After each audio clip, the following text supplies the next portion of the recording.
So let's shift to our national stories, and now we're running a little long, so I'm going to go ahead and skip the briefs today. If anybody wants to see those, again, there's some good stuff.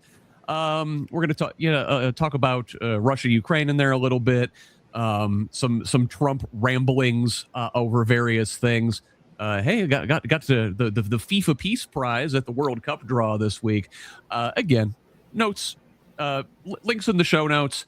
But I'm going to go ahead and move on to our big U.S. topics this week, skipping those, and let's talk about the economy for a moment. And it's not great, Bob. So from MSN, we've got this story, delayed numbers from September. So inflation is still sticky. Mind you, we're only getting September data now in December because of the government shutdown. We're missing vast swaths of important information. But in September, the consumer price index rose 3%, continuing its climb since April, when it was only 2.3 before most tariffs took effect. According to the story, America remains heavily reliant on imports, particularly from retails, and tariffs have significantly impacted import prices. According to the Yale Budget Lab, the effective tariff rate is 16.8%, the highest since 1935. Notoriously not a great time for the economy. And, we're seeing it in other places as well. So from transport topics, manufacturing is slumping. U.S. factory activity shrank in November by the most in 4 months as orders weakened, indicating manufacturers are struggling to break free from an extended period of malaise. The survey suggests the nation's manufacturing base remains bogged down by trade policy uncertainty, again, and elevated production cost. The ISM index of prices paid for materials picked up for the first time in 5 months and is about 8 points higher than a year ago. Now, it's not just at the firm level. Individuals are feeling this crunch too. Small businesses cut 120,000 jobs in November, according to ADP, in a story from NBC News. Economists surveyed by Dow Jones had been expecting to see an increase of 40,000 jobs. And the Main Street Alliance, which consists of 30,000 small business owners, blamed Trump and Republicans for the difficult conditions, citing the trade war, healthcare cuts, and tax breaks for big corporations. Now, it's not just the small firms, right? From CBS News, employers have cut more than 1.1 million jobs through November, the most since 2020, when, notoriously there was something else going on, namely the pandemic. AI is leading to a loss of tech jobs. We had Doge, remember them, from this spring, trimmed government payrolls steeply by some 250,000 people. Yet, retail is doing okay, I guess. Now, retailers are expecting a weak holiday season, and seasonal work is at a 15-year low. However, over the Black Friday through Cyber Monday period, record amounts of money were spent on holiday shopping. I, however, will note a story in The Guardian points out that much of that spending may be driven by exorbitant spending by the wealthiest among us. So, Derek, I haven't heard from you in a minute.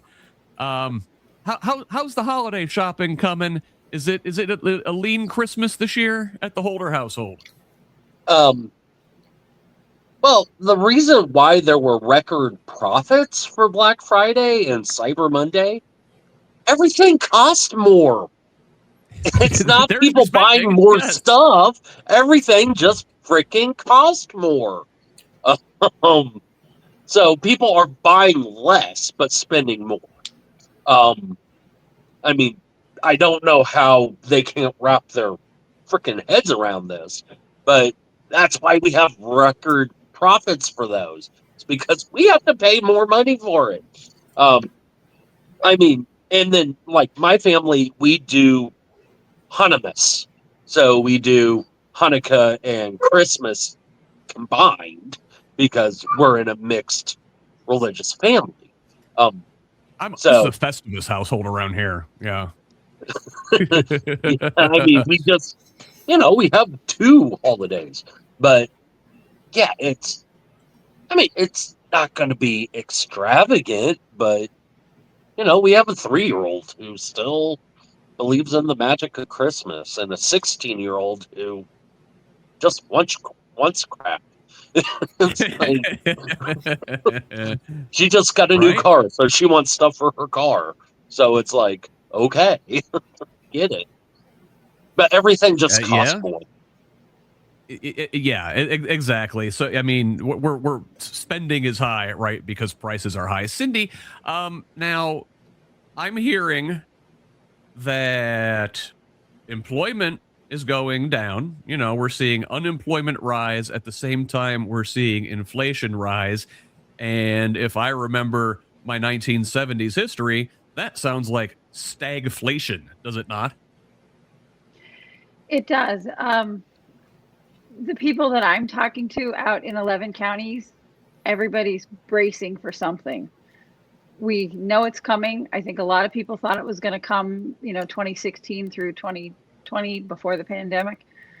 It didn't. I think it's really important to remember that the stock market is not the economy. It's part of it, but it is not that. So when those two things are conflated, I think it creates problem. People on the streets who are working 2 and 3 jobs to get by, they are having lean Christmases. They are not making big purchases. They're struggling with transportation and groceries and rent and utilities.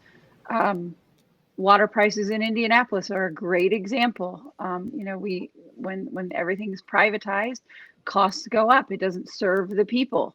And I think we're seeing that, although when you take away the professionals who track this stuff at the federal level and you get rid of them, it's really easy to say whatever you want is going on and push out misinformation of whatever kind you desire to push out there. But the reality is the average person on the street is struggling, and they're still struggling with groceries, with rent, with transportation, healthcare. Healthcare premiums are everybody knows they're going up, and everybody just kind of got an idea of what it's going to be. And I know a lot of people who are like, oh, nope, I'm going to have to save for a surgery because I'm not going to be able to afford it. So no Christmas this year. This is our reality, and these are the things that we can fix with good policy and good elected people. Ross, I mean, listen, a massive chunk of the economy is driven by consumer spending. If the people don't have any money to spend, the entire thing collapses, doesn't it? Well, it depends on what you're selling. So part of the problem, and you touched on it, is the great wealth disparity in this country. One of the things that drives inflation, a factor of it, is that when you have a as Bernie would say, the 1%, when we have these folks who are ultra wealthy and billionaires, yes. When we have the ultra wealthy, when we're in a gilded age where we have the ultra wealthy who have essentially unlimited spending, and then you have the rest of us who don't have unlimited spending in certain markets. Look, you can say I'm gonna price this shoe at a price point where everyone can afford it, or I'm going to price it 20 times higher where only a tiny percentage of people can afford it. But if they buy it, then I'm going to make as much money. So we see that in a lot of markets where prices, where essentially almost everybody's priced out of the market, but the retailer doesn't care because they have a market, because we have this great wealth disparity. And we see that in many, many things. The other thing that I think is important, Trump's version of NAFTA is still in place. USMCA is still in place. Many of the products that we get from Mexico and Canada are exempt from tariffs. They are right now. Trump doesn't like to talk about that, He tries to talk about punishing Canada and whatever. Most of their products are exempt because of Trump's NAFTA, USMC. That is set to expire. Trump has rambled on about getting out of it or changing it or making it better, which is funny because he's a great negotiator, is the one who gave it to us. But I will tell you, look, if Trump's NAFTA goes away and we suddenly don't have all those exemptions, you're really going to see the effect of tariffs on prices, and it's going to double the price of a lot of goods, and particularly in the automotive sector, where many automobiles and certainly many automobile parts come from Canada and Mexico.